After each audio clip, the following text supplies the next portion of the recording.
Bueno, queridos alumnos, quiero darles la más cordial bienvenida a una materia más que está programada dentro de la cursada de esta primera mitad del primer trimestre y que corresponde a- al calendario escolar 2023. Estoy muy contento y muy agradecido con Dios porque sigue proveyendo a hombres y mujeres que de verdad uno reconoce que ponen mucho, demasiado de su tiempo, de su dedicación, de su pasión por la enseñanza. Y bueno, quiero agradecerle profundamente nuevamente al pastor Esdras Valencia el que haya aceptado el desafío de invertir y seguir invirtiendo en la vida de nosotros como estudiantes. Ahora, dentro de una materia que es fascinante y que le encanta al pastor Esdras, es una materia que a él le apasiona y que sé que sin duda va a transmitirles esa pasión sobre lo que tiene que ver con la liturgia, ¿no? Principalmente la liturgia cristiana. Así que quiero agradecerte, querido pastor, el que hayas decidido aceptar nuevamente estar entre nosotros, disfrutar un poco el sabor argentino y de otros lados, ¿no es cierto? Y que bueno, eh, puedas sentirte cómodo entre nosotros, que puedas sentirte bendecido entre nosotros, feliz de estar entre nosotros, ¿no es cierto? Y bueno, bendigo a Dios por tu vida, querido pastor. Muchas gracias por esta disposición. Oro por tu vida, por la vida de tu esposa, de tus hijos, y también oro por la vida de todos nuestros alumnos que ahora de segundo año. Viste, fue lindo, hace un año estabas con los de primero, ahora estás con los de segundo, que por la gracia de Dios y la benevolencia de los profesores han podido aprobar un año. Y que bueno, la verdad es una bendición, pastor. Estamos felices con Dios, estamos felices con Dios, estamos agradecidísimos con Dios por todo lo que está permitiendo vivir en el seminario. Eh, Somos casi 100 alumnos que estamos activos en los 3 años que tenemos ya. Tenemos alumnos de tercero, segundo, primer año. La verdad que felices de la vida. Y bueno, ahora te toca el mejor grupo de todos los 3 grados, ¿no? Te toca el mejor alumnado,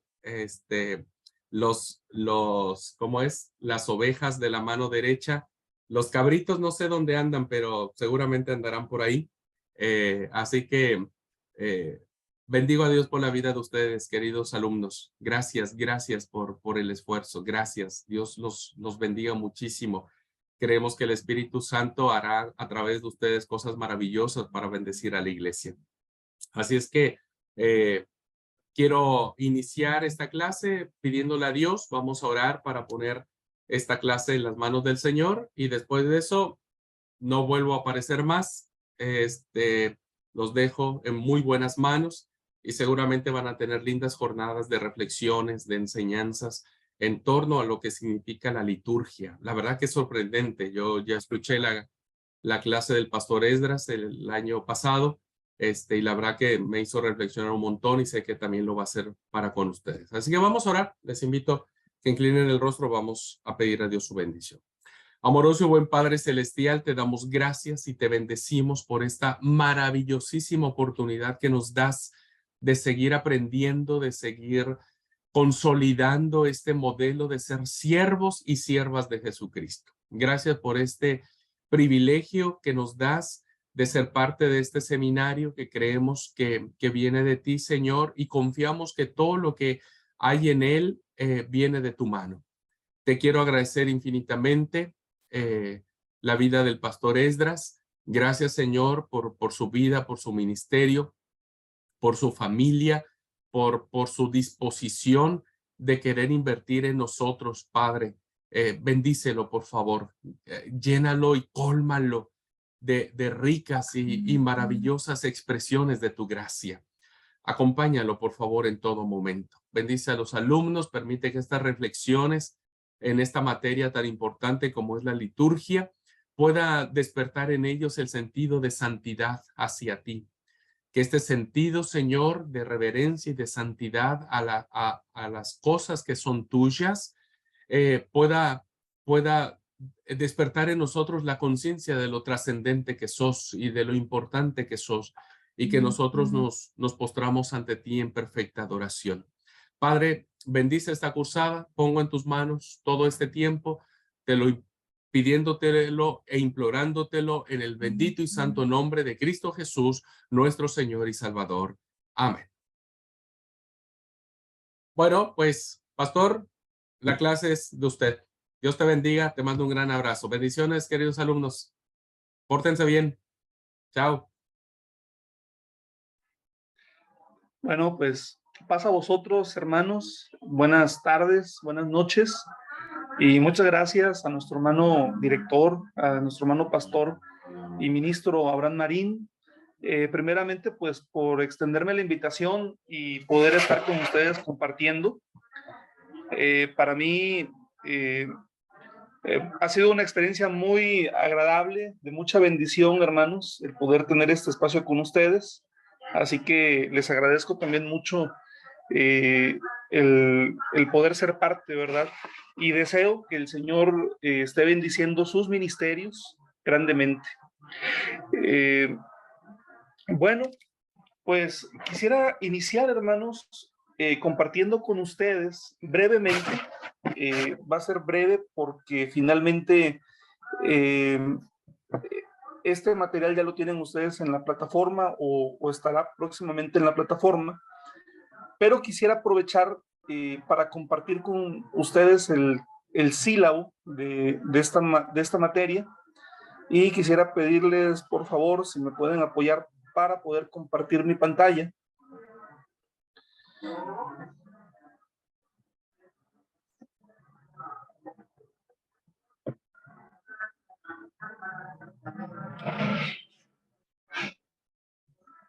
Ok. ¿Se puede ver mi pantalla, hermanos? Ok. Bueno, este es el sílabo. Nuestra materia es liturgia cristiana. Y bueno, la fecha de inicio, por el inicio de la semana, ¿verdad? Sería más bien del 6 de marzo, el día de ayer, contando la semana laboral al 13 de abril, hermanos. Estamos abarcando con esto 12 sesiones. Mi nombre, para quienes quizá no me conozcan, es Esdras Valencia Rodríguez. Y mi correo, hermanos, lo tienen ustedes en pantalla, también para que lo puedan tomar en cuenta para los trabajos, para alguna consulta también. Bueno, también en el correo estoy a sus órdenes, a su disposición. El propósito general de nuestro curso es reflexionar en los elementos de la liturgia cristiana, partiendo desde la perspectiva del culto en la Biblia hebrea, es decir, el Antiguo Testamento. Hablar de Biblia hebrea, hermanos, es una forma de referirnos a lo que nosotros como cristianos conocemos como el Antiguo Testamento, ¿verdad? Su desarrollo y la apropiación por la Iglesia en el Nuevo Testamento. 3. Los objetivos del curso. Para el final del curso, el alumno estará en condiciones de 1. Conocer el trasfondo bíblico e histórico de los elementos contenidos en la liturgia cristiana, ¿verdad? Quisiera acotar que realmente vamos a hablar de los elementos de la liturgia cristiana, pero a manera de introducción realmente. Esta rama de la teología, ¿verdad? Como lo es la liturgia, en realidad es muy profunda, es muy vasta, hermanos. Y bueno, lo que hoy vamos a aprender, yo confío en Dios y estoy seguro que nos va a hacer pensar y repensar mucho de lo que hemos aprendido, ¿sí? 2, comprender el lugar que ocupa la liturgia en la vida de la iglesia. Y 3, disfrutar y enriquecer la vida litúrgica dentro de su comunidad de fe. 4, contenido del curso. 1. Bueno, estas son las clases lo que vamos a ver en cada clase. Cada punto, ¿verdad? Se abarca en 2 clases. Por ejemplo, la temática general de esta semana es Introducción a la Liturgia Cristiana, del 7 al 13 de marzo. Y los temas son: ¿qué es la liturgia?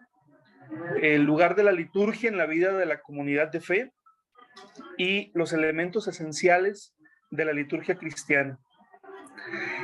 En la semana del 14 al 20 de marzo vamos a analizar el concepto de templo como un lugar de encuentro con Dios, y vamos a hacer un recorrido bastante interesante. Desde el primer tema va a ser desde el tabernáculo en el desierto al templo de Jerusalén, después la incorporación de la sinagoga en la religión judía, siguiendo con la concepción cristiana del creyente como templo del Espíritu Santo, y finalizaremos con el tema de la iglesia como una comunidad que adora a Dios. En la tercera semana, del 21 al 27 de marzo, nos vamos a introducir en la temática de los sacrificios del Antiguo Testamento, de los sacrificios del Antiguo Testamento al sacrificio vivo de los cristianos. Los temas serán los sacrificios del Antiguo Testamento en clave cristológica, la adoración como un sacrificio vivo, santo y agradable a Dios, y finalizaremos esa semana con el tema hacia una adoración en espíritu y verdad. En la cuarta semana, del 28 de marzo al 3 de abril, el tema va a ser la liturgia en la historia de la iglesia. Los temas o subtemas son la liturgia en la Biblia hebrea, la liturgia en las comunidades eclesiales del siglo I, la liturgia en la historia de la iglesia, las características de una liturgia contextual y cristocéntrica, y finalizaremos esa semana con el tema orar con los salmos. En la semana 5, hermanos y hermanas, del 4 al 10 de abril, vamos a adentrarnos ya, digamos, como a lo nuestro, a lo que es nuestro contexto de iglesia, ¿verdad? Y vamos a revisar temas muy importantes de nuestra liturgia: el bautismo, la cena del Señor, la presentación de niños, la bendición matrimonial. En la semana 6, que será la última semana, vamos a hablar acerca del sábado desde una perspectiva litúrgica, ¿sí? Los temas son Shabbat y adoración en el Pentateuco, Shabbat, un santuario en el tiempo, Shabbat desde una visión cristológica, y un reposo o un Shabbat para el pueblo de Dios. Estos van a ser los temas, hermanos, que vamos a revisar. Y bueno, de entrada, cuando mi hermano Abraham me pidió compartir esta clase, hermanos, la primera ocasión, él me hacía el énfasis de que tenemos que ir un poco más allá de lo que nosotros conocemos como liturgia. Entonces, bueno, ya en la semana 5 voy a tratar de apegarme mucho a lo que son nuestros manuales de liturgia eclesiales, los que nosotros usamos, los que están adaptados para nuestra iglesia de Dios del séptimo día. Pero, como pueden darse cuenta, vamos a ver temas que no necesariamente están en nuestros manuales, porque pues para ello los podemos consultar estos manuales. La intención es que nosotros podamos ir reflexionando en el por qué nuestra liturgia es de la forma en la que es, ¿sí? Vamos a utilizar un poco el pensamiento crítico en ese sentido. Bueno, a continuación, los requisitos del curso tienen que ver con algunos porcentajes y algunas actividades. Pero de entrada les quiero decir, hermanos, que ustedes pueden ver que hay un 30% de la calificación que tiene que ver con asistencia a las clases. De hecho, quiero decirles que ya ustedes cuentan con ese 30%. ya sea que ustedes estén en las clases en vivo, ¿verdad? Como lo estamos haciendo en este momento, o que posteriormente tengan que ver las clases de forma diferida. Las dos modalidades cuentan y son valiosas, así que ustedes ya tienen, hermanos, el 30% de la calificación asignada, ¿sí? Bueno, después viene el punto de la participación en clase, hermanos. En realidad, estuve tomando muy en cuenta, o he estado tomando muy en cuenta en cursos anteriores, el hecho de la participación en vivo, pero también, hermanos, pues ha sido una grata experiencia el poder leer a nuestros hermanos que ven la clase diferida a través del video, pero que dejan un mensaje en el chat, que dejan opinión, que se hacen presentes a través de algunos comentarios en la grabación. Así que yo les quiero invitar para que quienes van a ver la clase de esa forma, de forma diferida, pues puedan hacer comentarios, ¿verdad? Que puedan darme a mí la pauta de la certeza de que están participando de esa manera en clase, ¿verdad? Cuando no es posible hacerlo aquí en los espacios que tenemos en vivo. Bueno, después viene un trabajo final, hermanos. Ese trabajo final, ustedes pueden ir pensando si lo hacen de forma individual o lo hacen por equipos, si es un trabajo para aplicar en su congregación local, en su distrito, o para ponerlo a las órdenes del gobierno nacional de la iglesia. La intención es que ustedes consideren el aprendizaje obtenido en este curso y hagan un proyecto, ¿verdad? Un trabajo final. Vienen las especificaciones. El proyecto final deberá ser entre 5 y 8 páginas, sin considerar la bibliografía. Se escribirá en Word y en la letra Arial número 12. Se calificará la ortografía y redacción y pueden utilizar la literatura del sílabo, hermanos. Después, bueno, vamos a trabajar en algunos foros, así que también les invito para que lo tomen en cuenta, hermanos, ahí en la plataforma.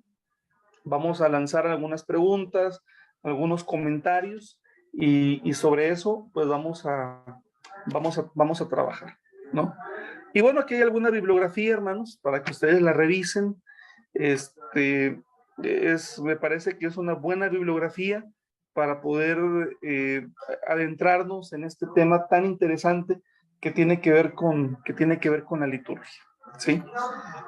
Bueno, hasta aquí paro con el tema del sílabo y quisiera aprovechar para preguntarles si hay alguna pregunta, alguna duda, algo que consideren que deba de aclarar en este punto, mis hermanos y hermanas.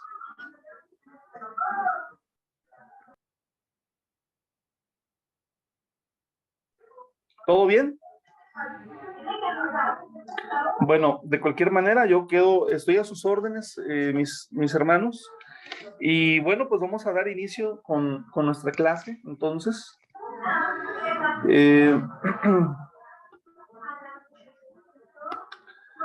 Bueno, algo que quiero decirles de manera inicial, ya comenzando la clase, hermanos, es que, bueno,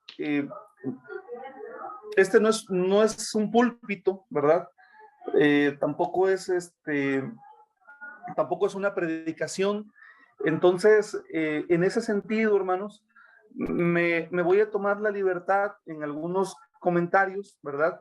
Quizá de mencionar puntos, ¿verdad? Que pudieran ser para ustedes como distintos,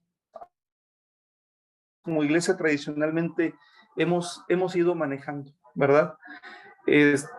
Ahora bien, también entiendo que aunque nosotros somos de la misma iglesia, somos la misma familia espiritual, dentro de la liturgia, hermanos, hay diferencias entre lo que es la liturgia en México, lo que es la liturgia en Argentina, lo que es la liturgia, por ejemplo, en algunos países africanos, en Europa o en los Estados Unidos.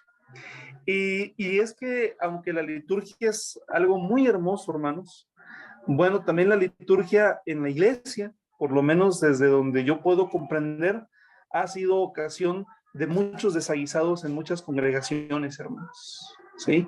Es importante que podamos entender entonces la real importancia que tiene la liturgia, ¿verdad? Dentro de nuestra iglesia, dentro de nuestra familia espiritual, ¿verdad? Hay hermanos que por cuestiones litúrgicas entran en desacuerdos muy profundos, ¿sí? Se puede aplaudir en una reunión mientras estás alabando a Dios, o no se puede aplaudir. Se puede levantar las manos o no se puede levantar las manos. Las mujeres pueden pararse al frente a enseñar o no lo pueden hacer, ¿verdad? Son debates que en muchos lugares todavía se dan. El predicador puede pasar al frente con el anillo de bodas o tiene que quitárselo o no tiene que utilizarlo, ¿verdad? Es decir, hermanos, la liturgia es un tema que a todos nos interesa, pero que desafortunadamente desde una comprensión limitada, ¿verdad? Pudiera convertirse en un foco de acción o en un foco de discusión, y en muchos casos, lamentablemente, pues también ha sido un tema de división dentro de la iglesia. Adelante, hermana. Levantó la mano, hermana Tatiana. Adelante. Sí, hay una compañera que me está pidiendo si le pueden aceptar, que quiere meterse a la clase.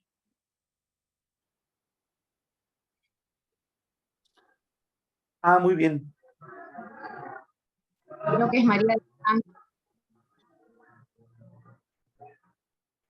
Ok, yo creo que mi hermano Abraham podría apoyarnos para darle entrada a quienes están solicitando conectarse. Claro que sí.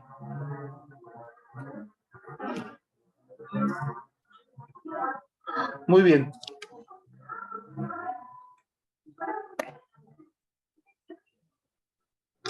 Pues vamos a partir de unas preguntas iniciales, ¿sí? Es decir, estas preguntas son cuestionamientos que nos van a permitir comenzar una reflexión, hermanos y hermanas, respecto al tema de la liturgia.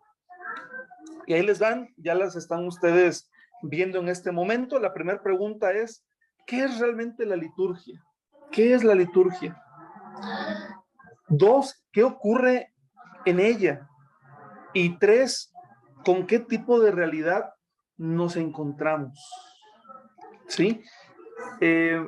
Cuando llegamos a la primera pregunta, ¿qué es la liturgia? No hay respuestas malas. De inicio se los digo, hermanos, pero me gustaría por lo menos 2 personas o 3, si fuese posible, que pudieran compartirnos desde su óptica, ¿verdad? ¿Qué es la liturgia realmente? ¿Qué comprendemos al respecto de este tema? Adelante, mi hermano Mario. Desde mi entendimiento, mi punto de vista, la liturgia es el conjunto de prácticas que se realizan dentro del culto o durante el mismo, ¿no es cierto? Muy bien, muchas gracias, mi hermano Mario. Lo que hacemos en el culto son acciones, ¿verdad? Que tienen que ver con la adoración. Y lo entendemos bien porque cada congregación, vamos a decirlo, o más bien cada profesión de fe tiene una liturgia propia, ¿no? Hay una liturgia católica, una liturgia judía, hay una liturgia cristiana, o deberíamos decir, ¿verdad?, que dentro del espectro de las iglesias cristianas hay diferencias en las liturgias. Adelante, hermana Brenda.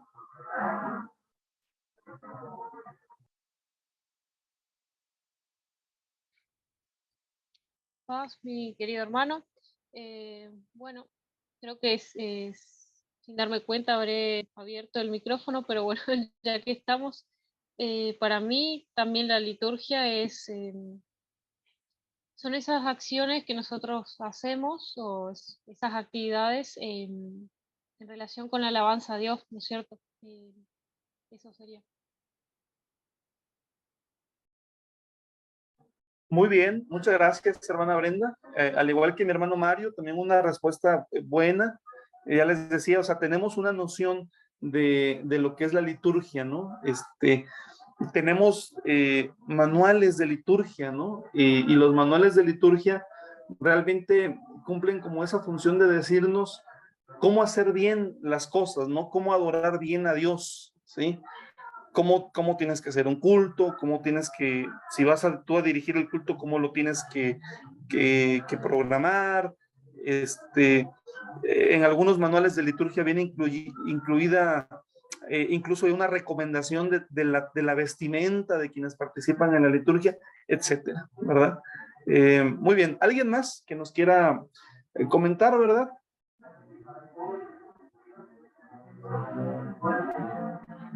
Buenas tardes, paz, hermanos. Buenas tardes, hermana.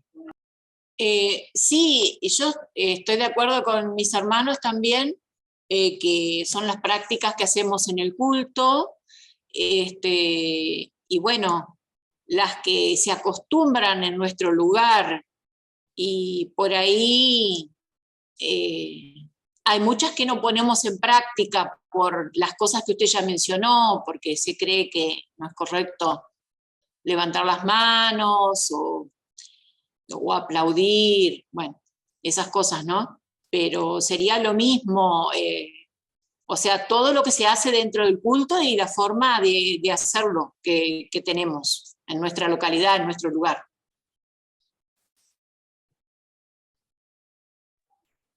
Gracias, hermana Esther. Muchas gracias también por su respuesta. Ya les decía que no hay respuesta incorrecta, hermanos, pero planteemos estas preguntas seriamente, ¿verdad? ¿Por qué es tan importante la liturgia? ¿Qué ocurre en la liturgia o durante la liturgia? ¿Qué es tan importante y que a nosotros nos interesa tanto el tema, ¿verdad? ¿Con qué tipo de realidad nos encontramos cuando vivimos cuando vivimos la liturgia? Bueno, pues apenas estamos arrancando, mis hermanos, en este tema. Y bueno, esto es lo que vamos a ver hoy. Vamos a ver, con el favor de Dios, seis temas. El primero con el que iniciaremos es la liturgia explicada desde una teoría, la teoría del juego, ¿verdad? Después vamos a tocar el tema de la liturgia a la luz del Éxodo, de la historia, ¿no? Del pueblo de Israel cuando sale de Egipto. El tercer punto que vamos a revisar es la singularidad de la liturgia en Israel, es decir, la liturgia del Israel del Antiguo Testamento en sí ya era una liturgia muy especial, muy distinta a la liturgia de otros pueblos, de otras naciones. Ya en el punto 4 nos vamos al Nuevo Testamento y vamos a revisar cómo la liturgia de Israel fue apropiada, interiorizada, procesada en el Nuevo Testamento para la práctica de la iglesia. En el punto 5 vamos a acercarnos a un punto, hermanos, que en un sentido clásico o en un sentido como que digamos programático, ¿verdad? Tendría que ser el punto con el que empezaría yo la clase, ¿verdad? Es decir, empezaría, en otro sentido, podría empezar la clase diciéndoles, hermanos, esta es la definición de liturgia y esta es la definición de culto, ¿verdad? Pero está hasta el punto 5 y está hasta ese punto, hermanos, porque la idea es que cuando lleguemos a estas definiciones, los 4 puntos anteriores nos estén abriendo un panorama de por qué las definiciones son como son, ¿verdad?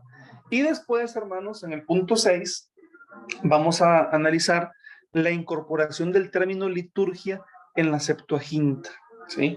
La Septuaginta, como muchos de ustedes ya lo deben de saber, hermanos, fue la primera traducción de la Biblia hebrea, la traducción de la Biblia del hebreo al griego, ¿sí?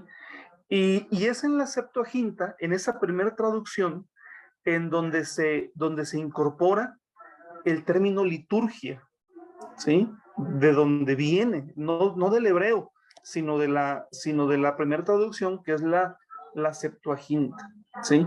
Y vamos a revisar un poco cómo se incorpora este término en la Septuaginta y por qué utilizaron este término los traductores de la Biblia en aquel entonces.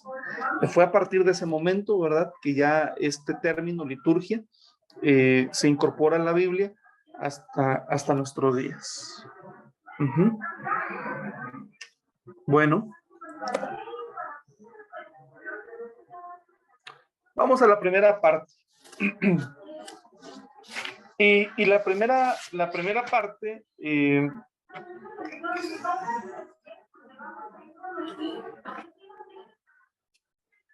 es la liturgia explicada desde la teoría del juego.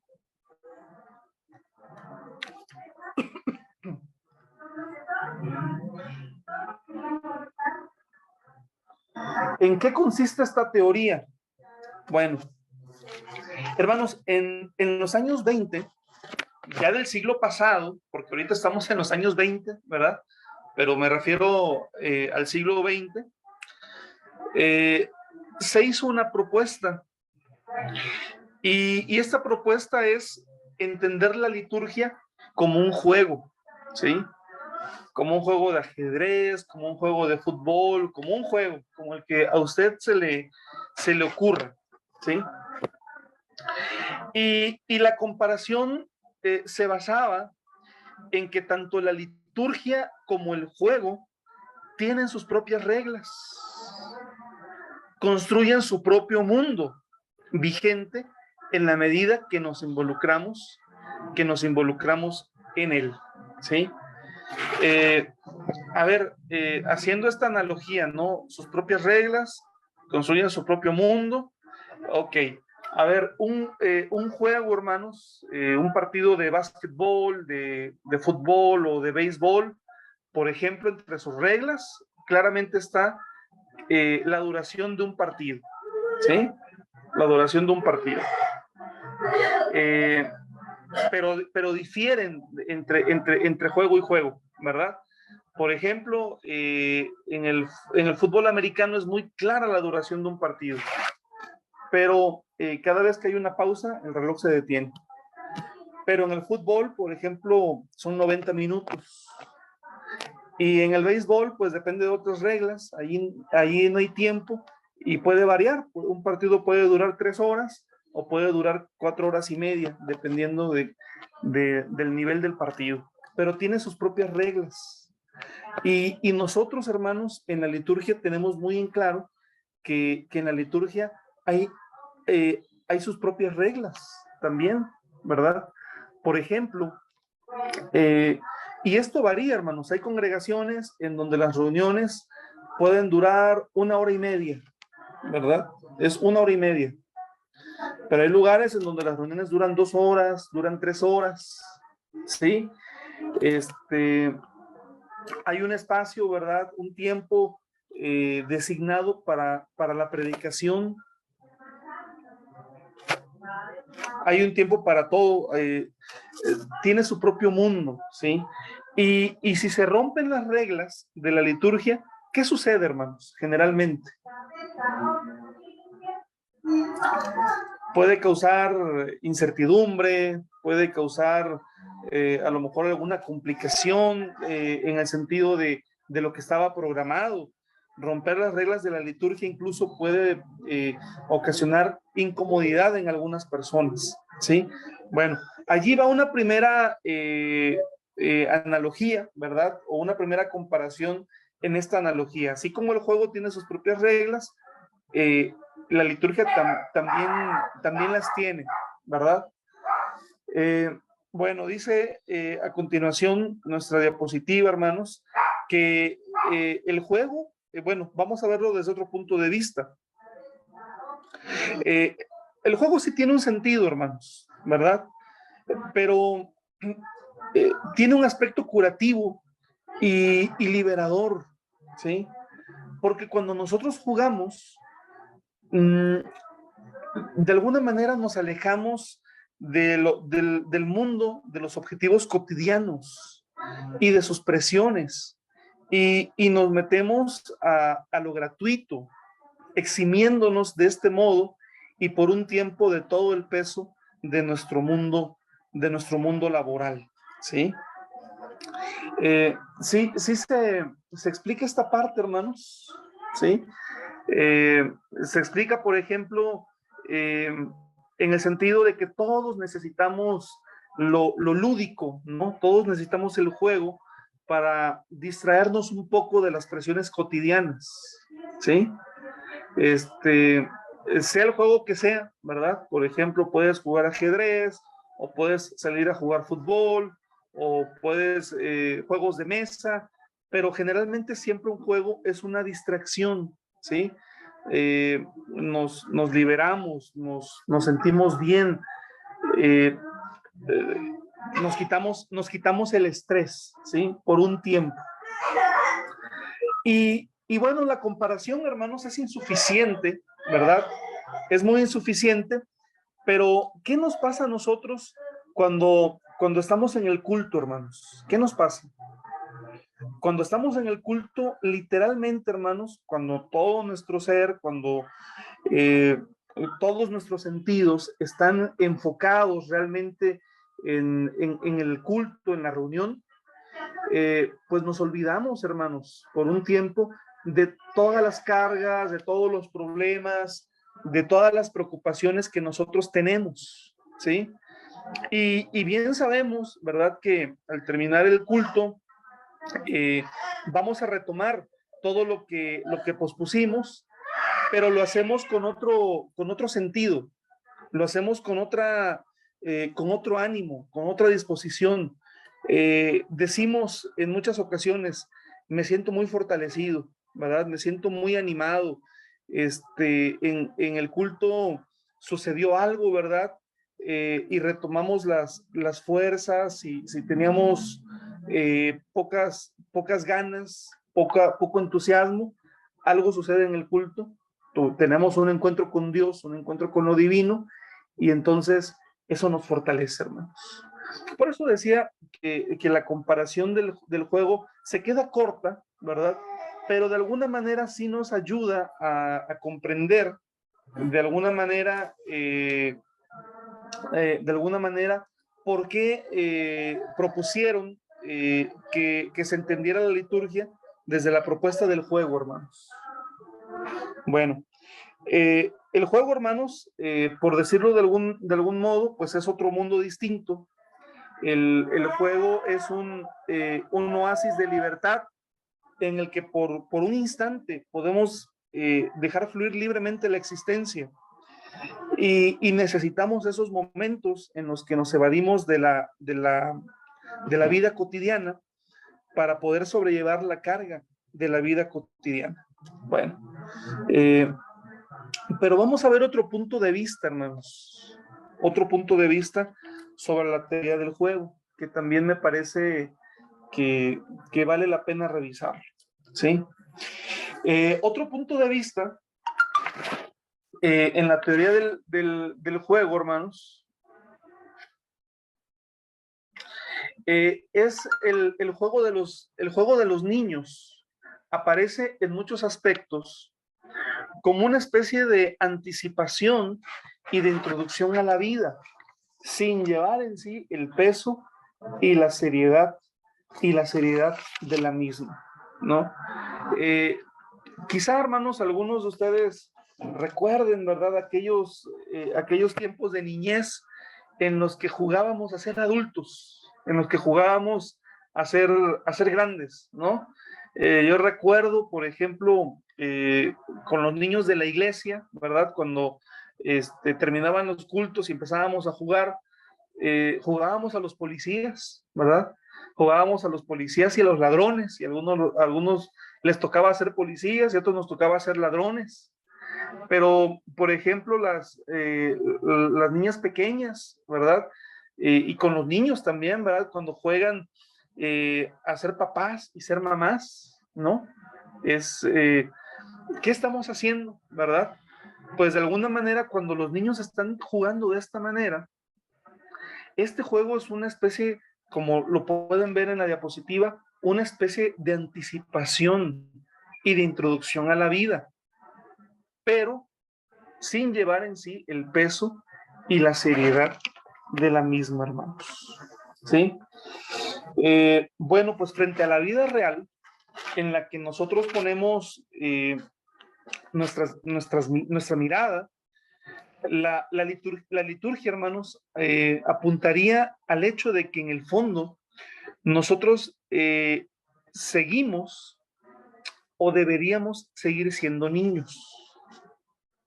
Recordemos lo que dijo el Señor Jesús en el Evangelio, que para poder entrar al reino de los cielos, nosotros tenemos que ser como niños.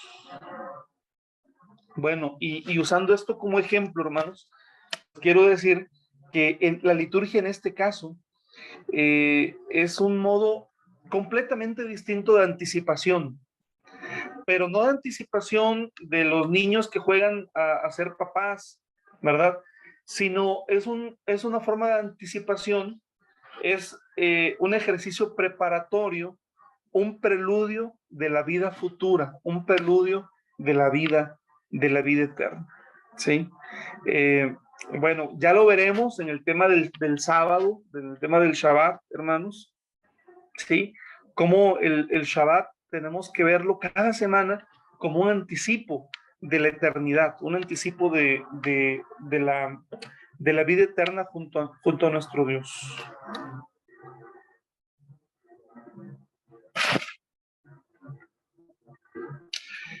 Entonces, hermanos, para ir cerrando el tema de la liturgia vista como un juego, solamente me resta mencionar que la liturgia sería, por tanto, el despertar dentro de nosotros de la verdadera existencia, la apertura a esa prometida grandeza que no termina de cumplirse totalmente en esta vida. La liturgia sería la forma visible como nosotros manifestamos nuestra esperanza, el anticipo de la vida futura, de la vida verdadera, este anticipo que nos prepara también para nuestra vida real, aquí y ahora, la vida en la libertad, en la inmediatez de Dios y en la apertura auténtica de unos a otros. Me detengo brevemente para preguntarles, hermanos, si hay alguna pregunta, si hay algún comentario, si hay alguna duda. Adelante, hermana Brenda. Le pediría si pudiera detener un ratito la imagen que tenía anteriormente.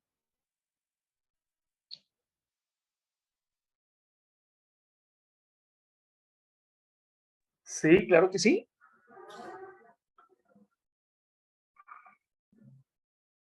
¿Se puede ver mi pantalla? Ok, sería esta. ¿Hay alguna pregunta, hermanos? ¿Algún comentario? Sí, sí. Ok. Bueno, esta es una teoría, hermanos, para acercarnos al tema de la liturgia. La vamos a Me ver o la aparece vemos como como un el juego. título nomás de liturgia cristiana. Ah, permítame, hermano. A ver. Algo hice que no se ve. Permítame. Perfecto. Ahí voy, creo que Ahora sí se veía. Capaz era un fallo en mi internet o algo.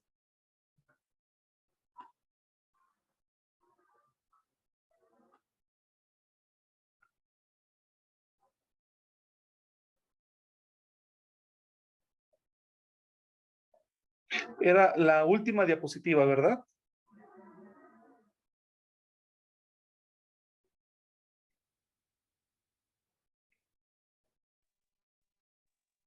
Así es.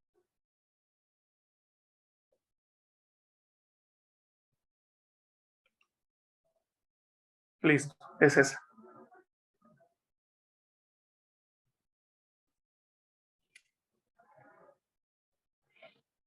Muy bien. Y recuerden, hermanos, contar con las presentaciones, con las diapositivas, para que las puedan descargar también desde la plataforma del seminario y las puedan revisar con mayor detenimiento. Bueno, si no hay preguntas, vamos a continuar.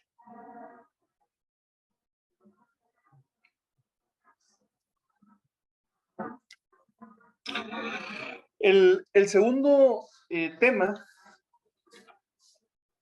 es el de la liturgia a la luz del Éxodo, ¿sí? Todos nosotros conocemos la historia del Éxodo. Realmente el Éxodo, hermanos, como tal, pues es uno de los ejes transversales más importantes de la Biblia, ¿sí?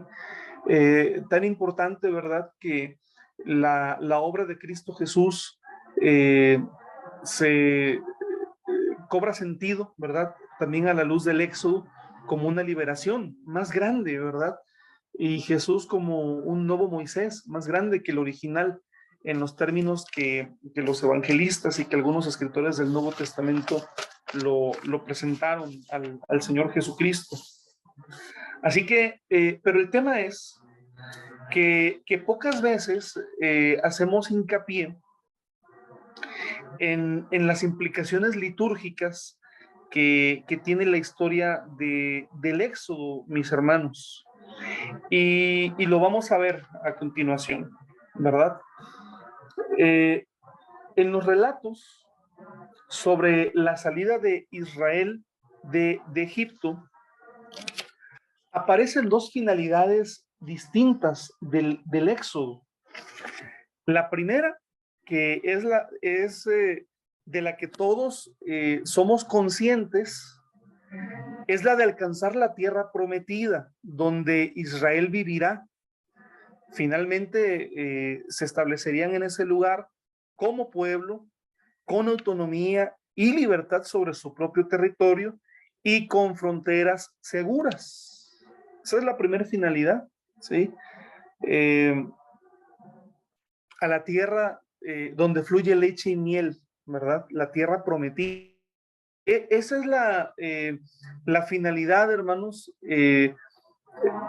con la que de alguna manera nos hemos familiarizado más.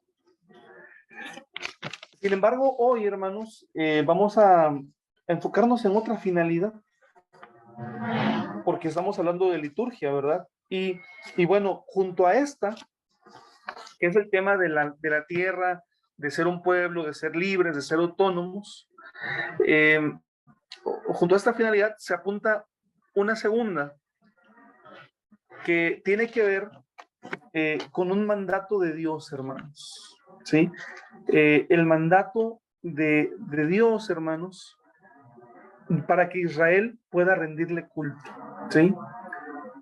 El culto a Dios es la segunda razón del Éxodo, el culto a Dios. Vamos a revisar algunos textos bíblicos.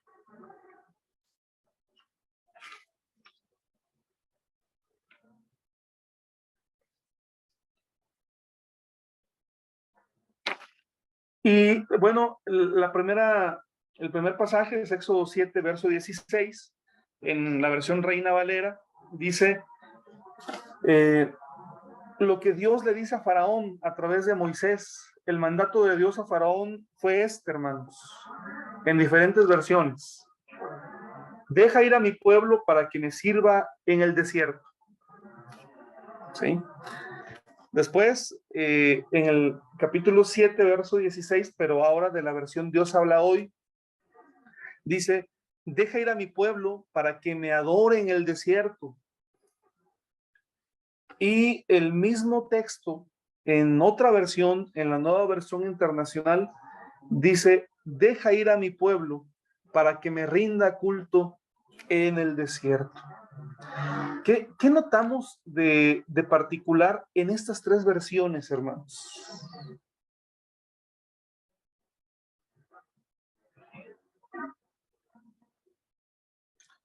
Bueno, el elemento de la salida, ¿verdad? Todos empiezan con deja ir a mi pueblo, ¿verdad? Ninguna versión difiere.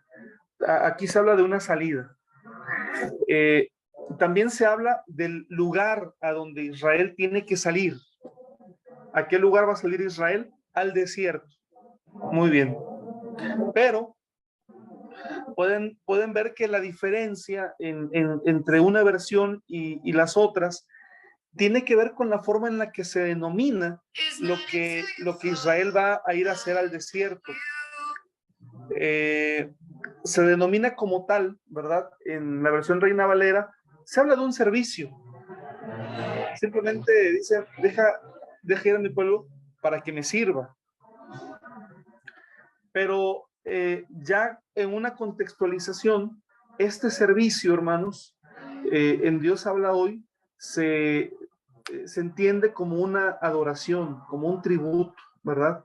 El servicio consiste en que Israel va a darle adoración a su Dios.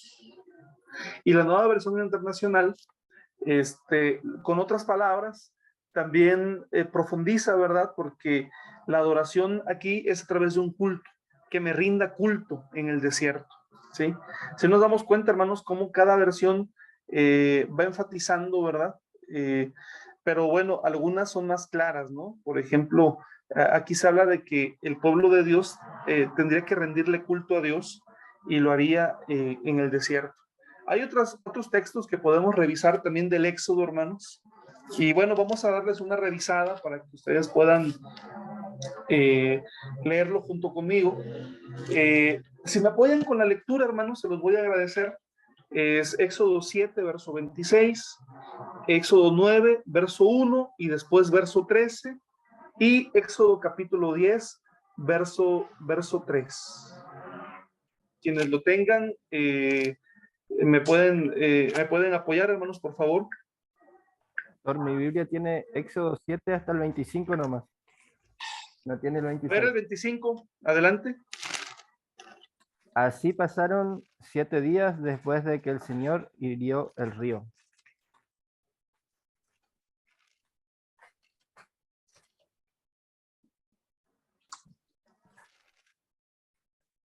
El 9.1, Éxodo 9.1 dice: entonces Jehová dijo a Moisés, entra a la presencia de Faraón y... Perdón, el 9.3. Jehová, el Dios de los hebreos, dice así: deja ir a mi pueblo para que me sirva. Amén, muchas gracias. La cita bíblica, perdón, era el 8.26, hermano Mario. No era el 7, está mal en la diapositiva, es el 8, verso 26. Ahí leo. Pero Moisés respondió, no está bien que lo hagamos así porque ofreceríamos al Señor nuestro Dios lo que para los egipcios es algo repugnante, y si a la vista de los egipcios ofreciéramos en sacrificio lo que para ellos algo repugnante, ¿no cree que nos apedrearían? Muy bien, muchas gracias. 9.13, por favor, y luego 10.3. 9.13 dice así: entonces Jehová dijo a Moisés, levántate de mañana y ponte delante de Faraón y dile, Jehová, el Dios de los hebreos, dice así: deja ir a mi pueblo para que me sirva. Amén. Amén. Muchas gracias, hermana Esmeralda. Y 10, verso 3, por favor. Moisés y Aarón se presentaron ante el faraón y le advirtieron: así dice el Señor y Dios de los hebreos, ¿hasta cuándo te opondrás a humillar? Deja ir a mi pueblo para que rinda culto. Amén. Muchas gracias. Generalmente, cuando leemos la versión Reina Valera en todos estos pasajes, se habla de un servicio, ¿no? Por ejemplo, deja ir a mi pueblo para que me sirva. Pero nos damos cuenta, ¿verdad?, que aquí la connotación, como lo leyó nuestra hermana en la última cita, tiene que ver con un culto, tiene que ver con liturgia, tiene que ver con adoración, ¿sí? Entonces, fíjense, hermanos, cómo el mandato de Dios a Faraón, originalmente para la salida, hermanos, tiene una relación muy fuerte, ¿sí?, con el tema del culto, hermanos, ¿sí? Como podemos observar, hermanos, todas las negociaciones entre Moisés y Faraón tienen como argumento principal el tema del culto.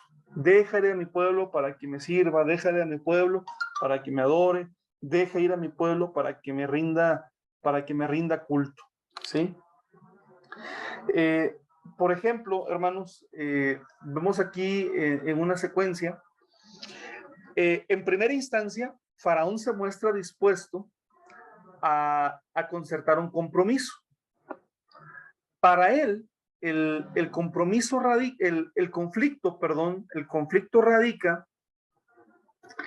en la libertad de culto de los israelitas, con la cual está de acuerdo en una primera instancia, ¿verdad? Dice Éxodo 8, verso 25. Entonces el faraón mandó a llamar a Moisés y a Aarón y les dijo: vayan a ofrecer sacrificios a su Dios. Sin embargo, hay una condición. Vayan a ofrecer sacrificios a su Dios, pero sin salir del país. ¿Sí? O sea, él no está negando en primera instancia la adoración, sí la condiciona, sin salir del país. Perdón. Pero Moisés insiste en que para el culto es necesario el éxodo. Y Moisés le responde a Faraón: debemos ir al desierto a 3 días de camino y ofrecer allí sacrificios al Señor nuestro Dios, tal como Él nos lo ordene. 3. Después de que sucedan las plagas, hermanos, el faraón amplía la oferta de compromiso. Es decir, consiente que el culto tenga lugar en el desierto, que era lo que Moisés pedía originalmente. Déjanos salir al desierto para ofrecer sacrificio a Dios. Pero hay una condicionante, o sigue poniendo condicionantes, porque Faraón solamente quiere dejar que salgan los hombres. En los términos del Faraón, las mujeres, los niños, así como el ganado, deben de permanecer en Egipto, hermanos. Ahora, esta manera de actuar, la de Faraón, presupone una práctica cultural que era común en aquellos tiempos, hermanos, porque se asumía que los que participaban en el culto eran exclusivamente los hombres. Es como Faraón, en otras palabras, está diciendo, si los que van a ofrecer el culto son los hombres, no hay necesidad de que vayan las mujeres y de que vayan los niños y de que se lleven todo el ganado, ¿verdad? ¿Por qué? Porque no sucedía así, hermanos. Éxodo 10, versos 8 al 11, dice lo siguiente, lo voy a leer. El faraón mandó llamar otra vez a Moisés y a Aarón y les dijo: vayan a adorar al Señor su Dios, pero antes díganme quiénes van a ir. Y Moisés contestó: tenemos que ir con nuestros niños y ancianos, hijos e hijas, y con nuestras ovejas y nuestras vacas, pues para nosotros es una gran fiesta del Señor. Pero el faraón les dijo: claramente se ven sus malas intenciones, y ustedes creen que el Señor los va a acompañar y que voy a dejar que ustedes y que sus niños se vayan. Pues no va a ser así. Vayan ustedes, los hombres adultos, a adorar al Señor, ya que eso es lo que ustedes quieren. Aquí, bueno, hay una discusión ya muy abierta. Faraón acusa a Moisés y a Israel de tener la intención de escapar, ¿verdad? Y vemos finalmente, hermanos, que Moisés no puede negociar la naturaleza del culto con un dirigente extranjero. La forma del culto, hermanos, no es políticamente negociable. Y por ello es también rechazada la tercera y más generosa propuesta del faraón, hermanos. ¿Sí? El culto solo puede realizarse de acuerdo a la voluntad de Dios. En Éxodo 10, verso 24, el faraón les dice, mandó llamar a Moisés y le dijo, vayan a adorar al Señor. Ajá. Le dice, vayan a adorar al Señor y llévense también a sus hijos, les dice, pero dejen aquí sus ovejas y sus vacas. Moisés no negocia con Faraón, hermanos. ¿Sí? Y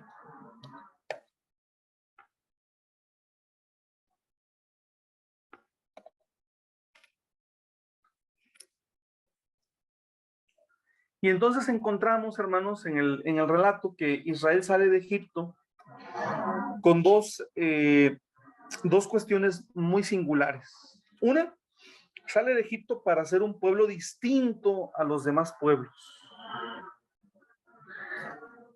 Pero dos, sale de Egipto para dar culto al Dios verdadero.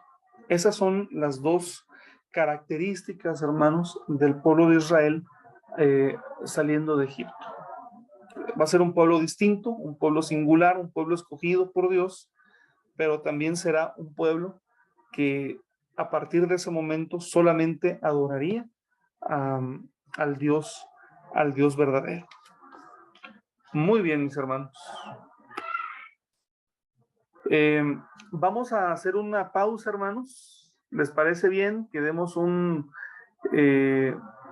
receso de 10 minutos? Y en 10 minutos nos encontramos acá para retomar la clase y si hay preguntas o comentarios, lo que hubiese, bueno, lo vamos abordando, hermanos. Así que podemos aprovechar para estirarnos un poquito en este momento.